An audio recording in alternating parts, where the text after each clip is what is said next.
Hi friends, welcome to Pendems kitchen. ఈరోజు వీడియోలో ఒంగోలులో మస్తాన్ దర్గా సెంటర్లో 100 సంవత్సరాల చరిత్ర కలిగిన గంగాలం ఉప్మా, ఈ ఉప్మాకి కాంబినేషన్గా వడ్డించే ఎర్ర చట్నీ, ఈ రెండు సీక్రెట్ రెసిపీస్ని కూడా మీకు ఈరోజు నేను చూపించబోతున్నాను. వీడియోని స్కిప్ చేయకుండా చివరి వరకు చూసి తప్పకుండా మీరు కూడా ఒక్కసారైనా సరే ఈ కాంబినేషన్ ట్రై చేసి చూడండి. ఒక్కసారి ట్రై చేశారంటే ఖచ్చితంగా మళ్ళీ మళ్ళీ ప్రిపేర్ చేసుకుంటారు. ఉప్మా అంటే ఇష్టం లేని వాళ్ళు కూడా మళ్ళీ మళ్ళీ ప్రిపేర్ చేయమని అడుగుతారు, అంత టేస్టీగా ఉంటుంది. సో ఇక ఏమాత్రం ఆలస్యం చేయకుండా 100 సంవత్సరాల చరిత్ర కలిగిన ఈ గంగాలం ఉప్మాని, చట్నీని మనం ఇంట్లోనే ఈజీగా ఎలా ప్రిపేర్ చేసుకోవచ్చో వీడియోలోకి వెళ్ళి చూసేయండి. ఫస్ట్ నేను చట్నీని ఎలా ప్రిపేర్ చేసుకోవాలో చూపిస్తాను. ఈ చట్నీని ప్రిపేర్ చేసుకోవడం కోసం ఇలా ఒక మిక్సీ జార్ని తీసుకొని అందులోకి 1 కప్పు వరకు పుట్నాల పప్పుని వేసుకోండి. వీటినే వేయించిన శనగపప్పు, చట్నీ పప్పు అని కూడా అంటారు. నెక్స్ట్ ఇందులోనే మీరు తినే కారానికి తగ్గట్టుగా ఒక 6 నుంచి 8 వరకు ఎండుమిర్చిని వేసుకోండి. ఈ చట్నీని ఎండుమిర్చి వేసే ప్రిపేర్ చేస్తారనమాట. చాలా చాలా టేస్టీగా ఉంటుంది. తర్వాత ఇందులోనే ఒక చిన్న ముక్క అల్లాన్ని, అలాగే 2 లేదా 3 పొట్టు తీసిన వెల్లుల్లి రెబ్బల్ని వేసుకోండి. తర్వాత ఒక చిన్న ఉసిరికాయ సైజ్ అంత చింతపండు, రుచికి సరిపడా ఉప్పును కూడా వేసేసుకొని ఫస్ట్ నీళ్ళేమీ వేసుకోకుండా వీటన్నింటిని కూడా పౌడర్ లాగా గ్రైండ్ చేసుకోండి. ఫస్టే నీళ్ళు వేసేసారంటే ఈ చట్నీ మెత్తగా గ్రైండ్ అవ్వదనమాట. అందుకని చూసారా, ఇలా పౌడర్ లాగా గ్రైండ్ చేసుకొని ఇప్పుడు ఇందులోకి అవసరమైన నీళ్ళని కొద్ది కొద్దిగా వేసుకుంటూ చట్నీని బాగా మెత్తగా గ్రైండ్ చేసుకోవాలి. చాలా మెత్తగా ఈ చట్నీని గ్రైండ్ చేసుకోవాలన్నమాట. ఇక నేను మీకు గ్రైండ్ చేసిన తర్వాత చూపిస్తున్నాను, చూసారా, ఇలా బాగా మెత్తగా గ్రైండ్ చేసుకున్న ఈ చట్నీని ఒక గిన్నెలోకి వేసుకోండి. నెక్స్ట్ ఇదే మిక్సీ జార్లోకి కొద్దిగా నీళ్ళని వేసుకొని ఈ నీళ్ళని కూడా గ్రైండ్ చేసుకున్న చట్నీలో వేసేసుకొని చట్నీ చూసారా ఇలా పల్చగా ఉండేటట్లుగా ప్రిపేర్ చేసుకోండి. మరీ గట్టిగా ఉండకూడదు, అలాగని మరీ పల్చగా ఉండకూడదు. చట్నీ అనేది ఈ కన్సిస్టెన్సీలో వచ్చేలాగా రెడీ చేసుకోండి. ఇప్పుడు ఈ చట్నీకి తాలింపు పెట్టుకోవడం కోసం స్టవ్ ఆన్ చేసి ఇలా తాలింపు గిన్నెను పెట్టుకొని 1 టేబుల్ స్పూన్ దాకా నూనె వేసుకొని వేడి చేసుకోండి.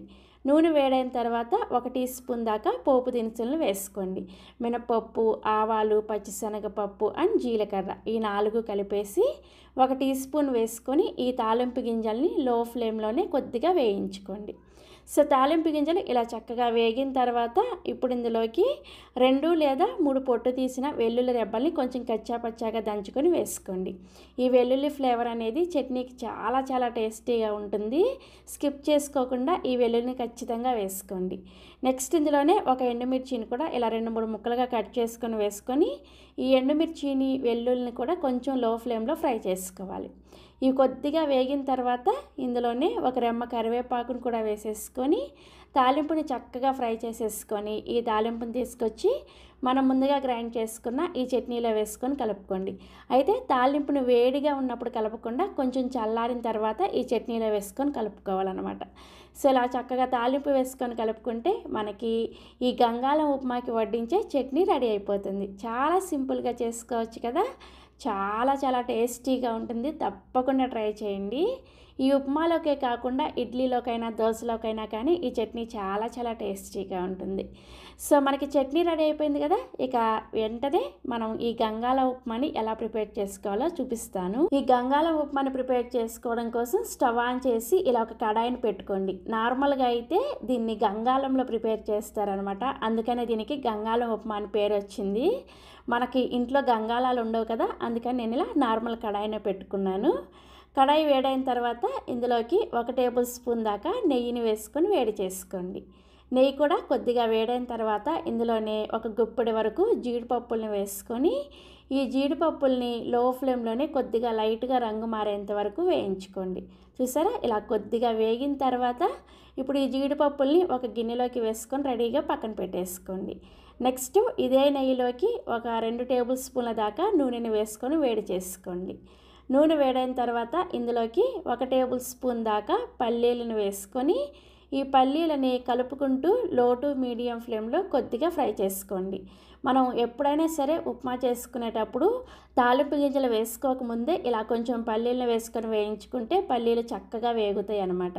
సో పల్లీలు మనకు ఒక 50% వరకు వేగిన తర్వాత ఇప్పుడు ఇందులోకి ఒక అర టీ స్పూన్ దాకా ఆవాలు, అర టీ స్పూన్ దాకా మినపగుళ్ళు, అర టీ స్పూన్ దాకా పచ్చిశనగపప్పు, అలాగే అర టీ స్పూన్ దాకా జీలకర్ర, ఇవన్నీ కూడా పోపు దినుసులను వేసేసుకొని ఈ పోపు దినుసులని పల్లీలని కలుపుకుంటూ ఈ పోపు దినుసులు అనేది చక్కగా వేగేంత వరకు వేయించుకోండి.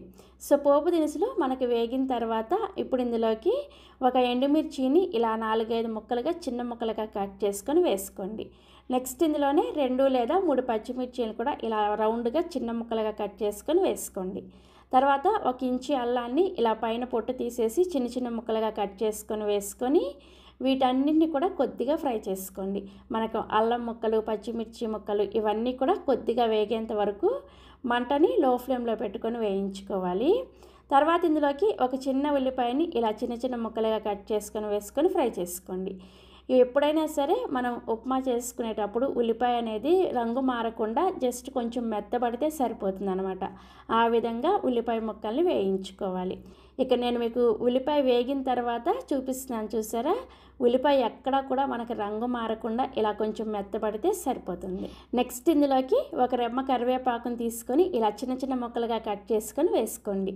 కరివేపాకుని డైరెక్ట్గా వేసుకోకుండా ఇలా చిన్న చిన్న ముక్కలుగా కట్ చేసుకొని వేసుకుంటే మనకి ఆ ఫ్లేవర్ అనేది చాలా బాగా తెలుస్తుంది అనమాట.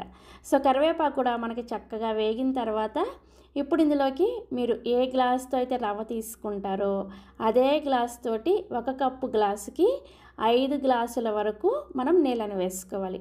చూసారా, నేను ఇక్కడ ఈ కప్పుతో రవ్వను తీసుకున్నాను.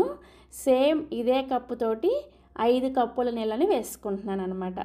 నార్మల్గా చేసుకునే ఉప్మాకి ఈ ఉప్మాకి చాలా డిఫరెన్స్ ఉంటుంది. ఇలా 5 కప్పుల నీళ్ళను వేసుకొని నెక్స్ట్ ఇందులోని రుచికి సరిపడా ఉప్పును కూడా వేసేసుకొని ఒకసారి బాగా కలుపుకొని ఈ నీళ్ళని బాగా మసల కాగేంత వరకు మీడియం ఫ్లేమ్లో బాయిల్ చేసుకోండి. చూసారా, నీళ్ళు ఇలా చక్కగా బాగా మరిగేటప్పుడు మంటని లో ఫ్లేమ్లోకి పెట్టుకొని ఇందులోకి 1 కప్పు వరకు బియ్యపు రవ్వను వేసుకోండి. ఈ ఉప్మాకి ఇదే స్పెషాలిటీ అనమాట. మనం రెగ్యులర్గా ప్రిపేర్ చేసుకునే బొంబాయి రవ్వతో ఈ ఉప్మాని ప్రిపేర్ చేయరు. ఇలా బియ్యపు రవ్వతోనే ఈ ఉప్మాని ప్రిపేర్ చేస్తారనమాట. చాలా డిఫరెంట్ టేస్ట్గా చాలా బాగుంటుంది. తప్పకుండా ట్రై చేయండి. ఈ బియ్యపు రవ్వ చూసారా, ఇలా ప్యాకెట్స్లో మీకు ఏ సూపర్ మార్కెట్లో అయినా కానీ ఈజీగా అవైలబుల్గా దొరుకుతుంది. ఇలా ఈ విధంగా రా రైస్ రవ్వ అని రాసి ఉంటుంది అనమాట, చూసుకొని తెచ్చుకోండి. సో ఇలా బియ్యపు రవ్వని తీసుకొని మంటని లో ఫ్లేమ్లోనే పెట్టేసుకొని ఈ రవ్వని కొద్దిగా వేసుకుంటూ గరిటెతో కలుపుకుంటూ ఉండండి, లేదంటే ఉండలు కట్టేస్తుంది అనమాట. ఇలా కలుపుకుంటూ ఈ రవ్వ మొత్తాన్ని కూడా వేసేసుకొని ఇప్పుడు మంటని మీడియం ఫ్లేమ్లోకి పెట్టుకొని ఈ ఉప్మాని ఒక 2 నిమిషాల పాటు మీడియం ఫ్లేమ్లో ఉడికించుకోండి. 2 నిమిషాలకి మనకి ఇది చక్కగా ఇలా తుకుతుగా ఉడుకుతూ ఉంటుంది. ఈ టైంలో మూత పెట్టేసి మంటని కూడా లో ఫ్లేమ్లో పెట్టేసుకొని మరొక 3-4 నిమిషాల పాటు ఈ ఉప్మాని బాగా ఉడికించుకోండి. సో ఒక 4 నిమిషాలకి మూత తీసి మీకు చూపిస్తున్నాను చూసారా, రవ్వ మనకి చక్కగా ఉడికిపోయి ఉప్మా కన్సిస్టెన్సీ అనేది ఈ విధంగా ఉంటుందన్నమాట. ఉప్మా కన్సిస్టెన్సీ ఖచ్చితంగా ఈ విధంగానే ఉంచుకోవాలి. మరి ఇంతకన్నా గట్టిగా ప్రిపేర్ చేసుకున్నారంటే ఇది చల్లారే కొద్దీ గట్టిగా అయిపోతుంది అనమాట. అందుకని ఉప్మా ఈ కన్సిస్టెన్సీలో ఉన్నప్పుడే మంటని లో ఫ్లేమ్లోనే ఉంచేసుకొని ఇందులోకి సన్నగా తరిగిన కొత్తిమీర కొద్దిగా, అలాగే 1 టేబుల్ స్పూన్ దాకా నెయ్యిని ఇలా చివర్లో కొద్దిగా వేసుకొని ఇందులోనే మనం ముందుగా ఫ్రై చేసుకున్న జీడిపప్పులు కూడా వేసేసుకొని ఒకసారి బాగా కలిపేసుకొని స్టవ్ ఆఫ్ చేసేసి ఈ ఉప్మాని వేడిగా కాకుండా కొద్దిగా లైట్గా చల్లారిన తర్వాత సర్వ్ చేసుకోండి. అప్పుడు ఈ ఉప్మా అనేది కొంచెం గట్టిపడి ఇలా గరిటెతో తీయగానే వస్తుంది అనమాట. సో ఉప్మా కొంచెం చల్లారిన తర్వాత చూపిస్తున్నాను చూసారా, ఇలా కొంచెం చల్లారిన తర్వాత ఈ ఉప్మాని ఇలా గుంటగరిటెలో వేసుకొని ఈ విధంగా స్కూప్స్ లాగా సర్వింగ్ ప్లేట్లోకి వేసుకోండి. ఈ ఉప్మా కాస్ట్ వచ్చేసి 2 స్కూపులు 25 రూపాయలు అనమాట ఒంగోలులో దర్గా సెంటర్లో. సో ఇలా చక్కగా మీకు కావాల్సినంత ఉప్మాని సర్వింగ్ ప్లేట్లోకి తీసుకొని మనం ప్రిపేర్ చేసిన ఈ చట్నీని ఈ విధంగా గరిటతో వేసేసుకొని దీని పక్కనే ధనియాల కారాన్ని కూడా వడ్డిస్తారు. అలాగే ఒక చిన్న నిమ్మకాయ ముక్కను కూడా ఇస్తారనమాట. ప్రస్తుతానికి నా దగ్గర నిమ్మకాయ ముక్క లేదు, అందుకని ఈ విధంగా ధనియాల కారాన్ని వేసుకున్నాను. ఈ ధనియాల కారం రెసిపీ కావాలి అంటే కూడా మన ఛానల్లో ఉంది. మీలో ఎవరైనా కావాలి అనుకున్న వాళ్ళు ఈ వీడియో కింద డిస్క్రిప్షన్లో లింక్ ఇస్తాను, ఒకసారి చెక్ చేయండి. సో ఇలా చక్కగా ఉప్మా వేసేసుకొని చట్నీ వేసేసుకొని ఈ చట్నీతో పాటుగా ఈ ఉప్మాని ఒక్కసారి తిని చూడండి. ఖచ్చితంగా 100% నేను చెప్తున్నాను, మళ్ళీ మళ్ళీ ప్రిపేర్ చేసుకుంటారు. ఉప్మా అంటే ఇష్టం లేని వాళ్ళు కూడా మళ్ళీ నాకు ఉప్మా కావాలని అడిగే అంత టేస్టీగా ఉంటుందన్నమాట. సో తప్పకుండా ట్రై చేస్తారు కదా. ట్రై చేసిన తర్వాత మీకు టేస్ట్ నచ్చితే ఈ వీడియోని ఒక లైక్ చేసి ఈ వీడియోని మీ ఫ్రెండ్స్కి రిలేటివ్స్ కూడా షేర్ చేయండి. వాళ్ళు కూడా టేస్ట్ చేయాలి కదా. సో తప్పకుండా షేర్ చేస్తారు కదా. అలాగే మరిన్ని Emmy tasty and secret recipes కోసం పెండెమ్స్ కిచెన్ని సబ్స్క్రైబ్ చేసుకోండి. Thank you.